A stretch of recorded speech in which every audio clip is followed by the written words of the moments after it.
Oi, Chuchus, tudo bem com vocês? Dando continuidade à nossa sequência de aulas a respeito de romance.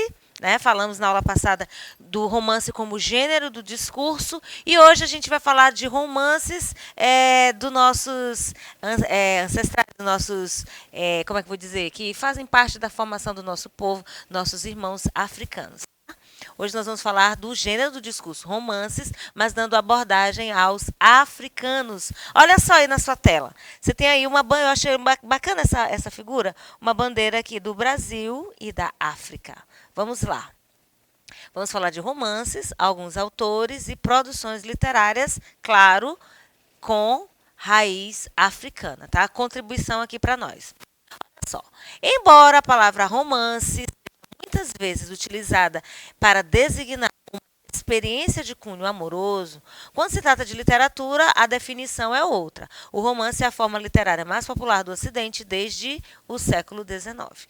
Então, nos dias de hoje, quando nós falamos de romance, sempre tem alguma coisa a ver com né, algo amoroso, envolvimento entre casais, né, principalmente as mulheres que sonham, que idealizam, não que ser romântico nesse sentido seja uma característica específica das mulheres, né? Nós temos também muitos homens românticos. Só que assim, né, o homem não gosta muito de demonstrar esse seu lado amoroso.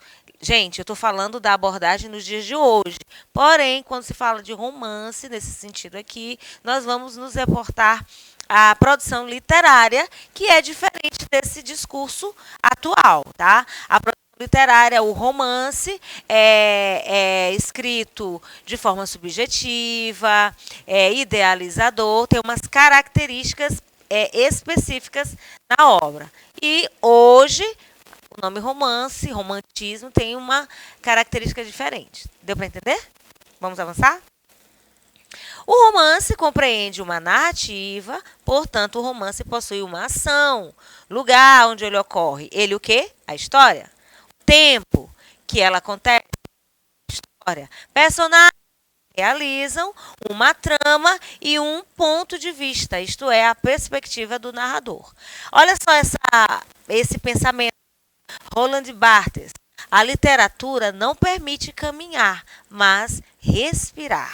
É uma citação subjetiva, é uma forma de caracterizar a literatura, né? A literatura é a arte das palavras, nós estudamos literatura respirando, sonhando, memorizando, idealizando. Então, como é arte, dá para nós a imaginação, então acho que por isso o autor aqui escreveu esse pensamento.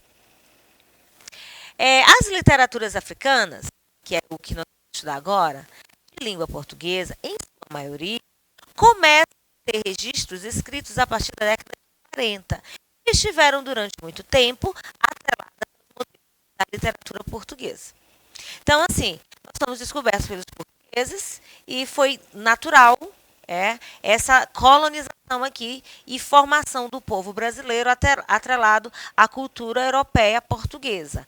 Muito embora, ao ser descoberto, o Brasil já tinha nessas terras aqui índios e, posteriormente, teve que trazer o negro, o africano, para a construção de uma mão de obra que trouxesse muito lucro para os seus senhores na época, tá? Então, no caso da literatura africana brasileira, no início, os registros eram sempre atrelados às características europeias. Volta aí para a tela. Aos poucos, essa produção postura indiferente em relação à condição do negro colonizado e para incorporar elementos da paisagem e da vida africana. Então, de início, a posição do negro na produção literária africana era voltado para Portugal. Com o passar do tempo, houve a necessidade de se posicionar essa personagem, este agente, né? Porque o negro tem uma história, O negro africano tem uma história, é contribuinte e formador também da nossa história. Daí a necessidade de se evidenciar a participação do africano enquanto povo, né? Eu estou falando isso enquanto povo, enquanto formador da nossa história, da nossa gente, tá bom? No Brasil, surge no século XIX uma produção literária de escritores negros que se estende até os nossos dias. Nessa produção, há os que defendem uma identidade negro-brasileira, isto é, voltada para a valorização da negritude e para o combate ao preconceito. Bom, gente, essa questão do preconceito, eu não preciso me estender muito, todos nós sabemos que, apesar de estarmos no século XXI, olha só, a produção aqui diz, começou no século XIX, nós já estamos no século XXI, e até hoje nós temos visto situações em todos os cantos do mundo, né? Não é só uma realidade brasileira, já aconteceu nos Estados Unidos, já aconteceu em outros lugares, o quê? Posicionamentos, discursos, atitudes e práticas racistas, certo? Mas, falando disso, ao longo do tempo, eu disse que a produção literária africana, aqui no Brasil, começou de forma sob o modelo europeu. Então, assim, alguém e produzia, sim, mas eles também sofreram preconceito, a gente vai ver isso aí, tá?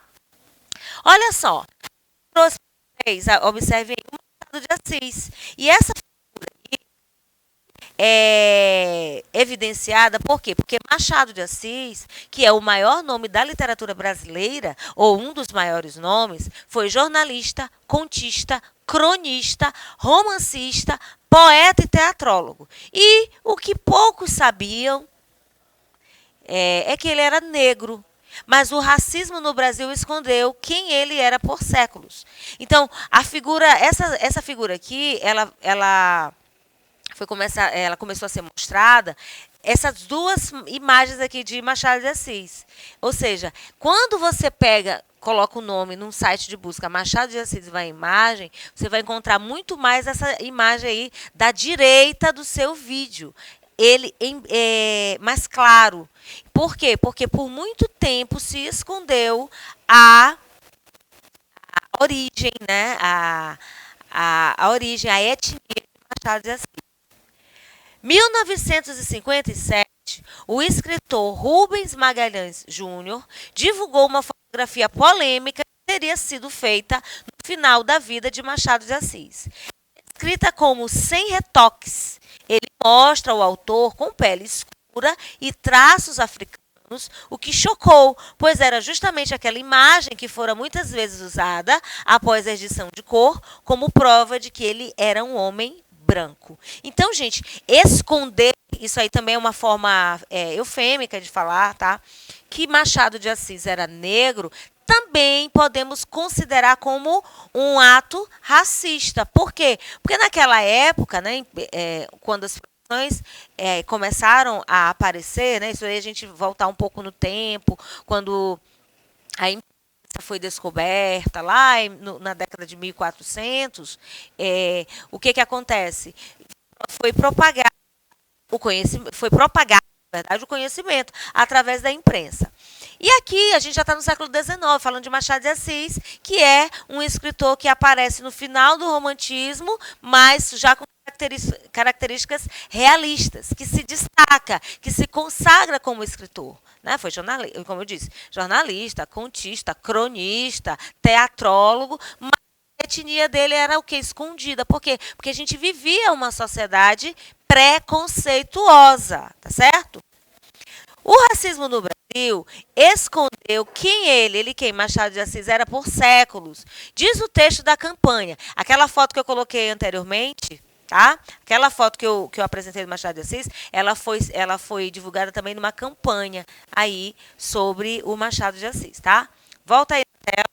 A foto oficial, reproduzida até hoje, muda a cor da pele de Machado de Assis, distorce seus traços e rejeita sua verdadeira origem. Machado de Assis foi embranquecido para ser reconhecido. Olha só, isso aí é um tema polêmico. Eu trouxe para vocês para que a gente pudesse também refletir acerca dessas questões, porque nós estamos falando de algo que envolve ainda o preconceito racial.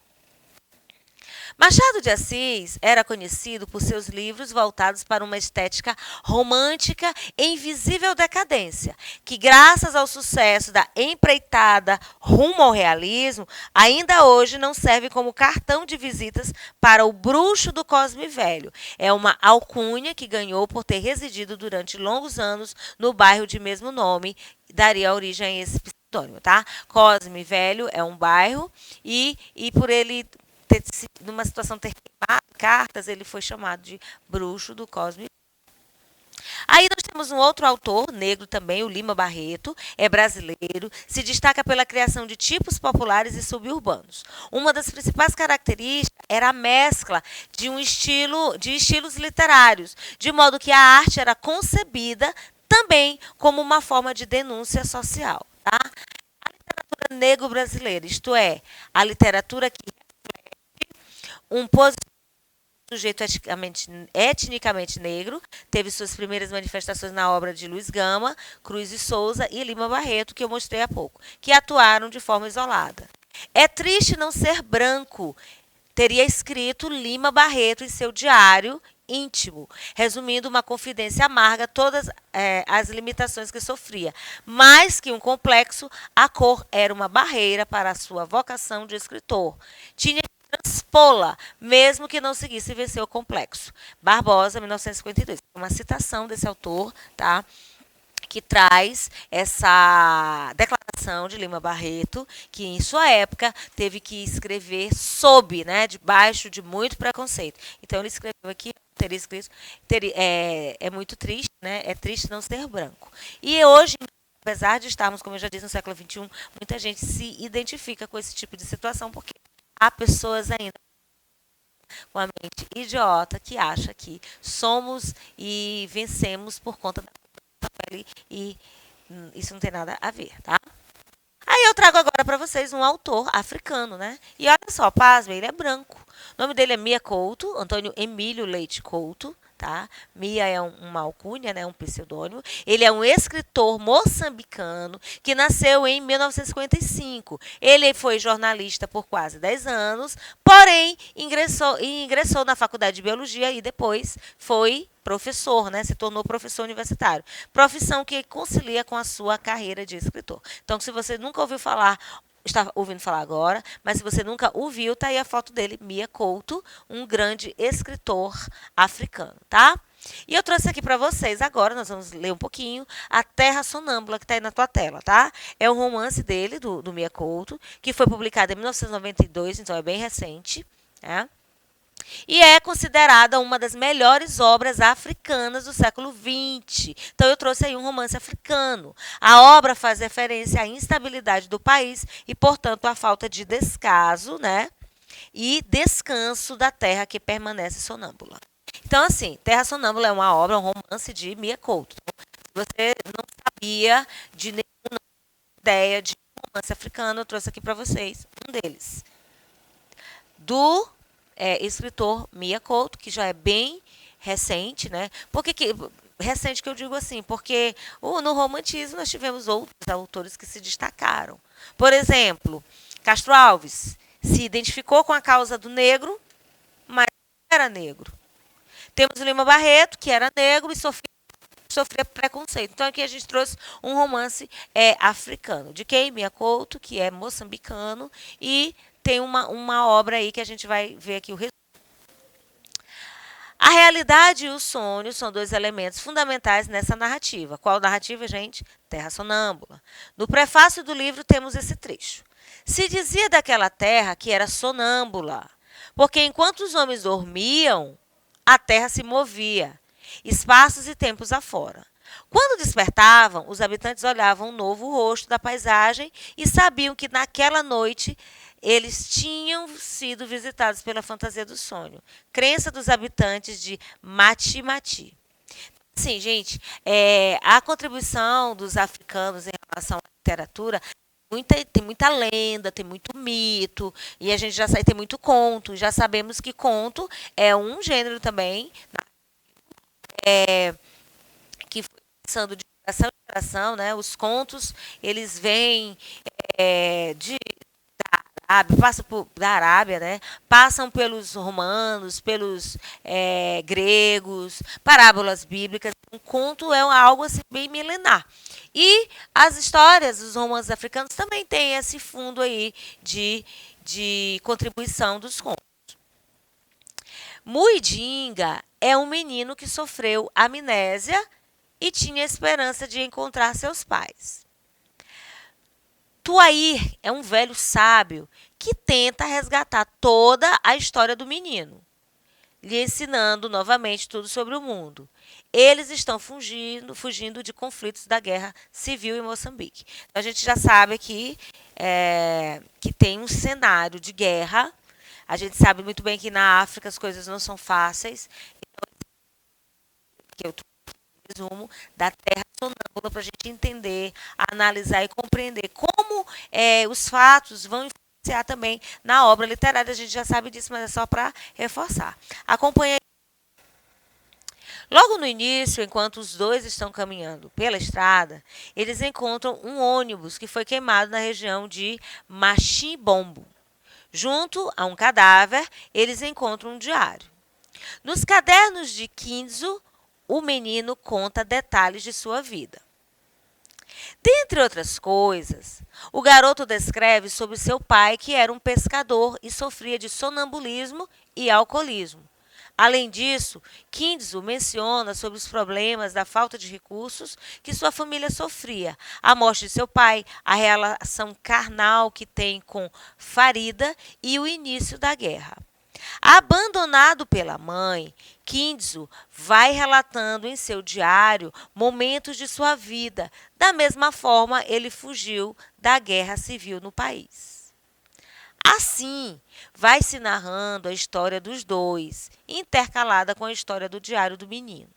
Os corpos encontrados foram enterrados por eles e o ônibus serviu de abrigo por um tempo a Muidinga e Tuair. Adiante, eles caíram numa armadilha e foram feitos prisioneiros por um velho chamado Siqueleto, ou Siqueleto. No entanto, logo eles foram liberados e, por fim, Siqueleto, um dos sobreviventes de sua aldeia, se mata. Olha, tem uma coisa ruim aí, né? A questão do suicídio. Então, assim, é uma obra que você pode ver sofrimento, fuga, guerra, dificuldade e suicídio. É um romance africano, Terra Sonâmbula de Mia Couto. Tauí revela a Muidinga que ele foi levado a um feiticeiro para que sua memória fosse apagada e, com isso, evitar muitos sofrimentos. Tauí tem a ideia de construir um barco para seguir a viagem pelo mar. No último caderno de Kinzo, ele narra o momento em que encontra um ônibus queimado e sente a morte. Chegou a ver um menino com seus cadernos na mão, o filho de Farida que ele tanto procurava, Gaspar. Assim podemos concluir que Gaspar era, na verdade, o garoto que sofreu amnésia, o Muidinga. O objetivo central desta obra é revelar os horrores e desgraças que envolveram a guerra no país. Os conflitos, o cotidiano, os sonhos, a esperança e a luta pela sobrevivência são os pontos mais relevantes do enredo. Aí, né? Do suicídio. Bom, hoje nós falamos do gênero do discurso, romance. Falamos de um romance africano, de Mia Couto, Terra Sonâmbula, uma história com um enredo muito interessante. Eu convido você a procurá-lo nos sites de busca, fazer a leitura e se inteirar mais ainda das contribuições africanas, da literatura afro-brasileira, da literatura negra e da literatura de modo geral, que é o objetivo da nossa aula. E vamos ficando por aqui, né?